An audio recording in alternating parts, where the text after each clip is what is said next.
Au sommet de la Chalosse, il existe encore dans une petite rue du village de Mugron la dernière boutique en son genre. Francine est la dernière chapelière des Landes. Ça, c'est la reine d'Angleterre. Vous voyez ? Tout ça, c'est des chapeaux de cérémonie. Impossible de donner un nombre de références. On trouve ici tout ce que l'on peut mettre sur la tête, par toutes les saisons et pour toutes les occasions. Depuis 42 ans, on vient chercher les conseils de Francine, bien au-delà des frontières du département. Suivant une dame qui est un peu large d'épaule, on lui met un grand bord. Une dame qui est menue, on prend un petit bord. Si on met un petit bord sur une dame un peu costaud, c'est pas très joli. Tandis que, puis elle nous écoute, hein. Ouais, elle repart avec, elle nous écoute. Chaque étagère a sa taille, déjà.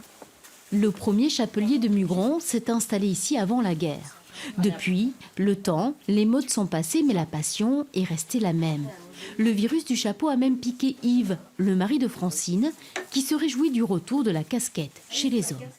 Ça, c'est casquette classique, qui est un petit peu en retrait par rapport maintenant à la Bombay, quoi. Les nouvelles, les formes, elles sont formées dessus, c'est pas du tout pareil.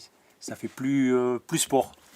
Mais la star de la boutique, c'est bien évidemment le béret que les chapeliers de Mugron expédient à leurs clients dans toute l'Europe.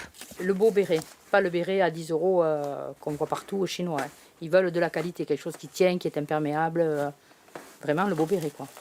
Vedettes aussi sur les marchés, Yves et Francine prendront leur retraite dans 2 ans.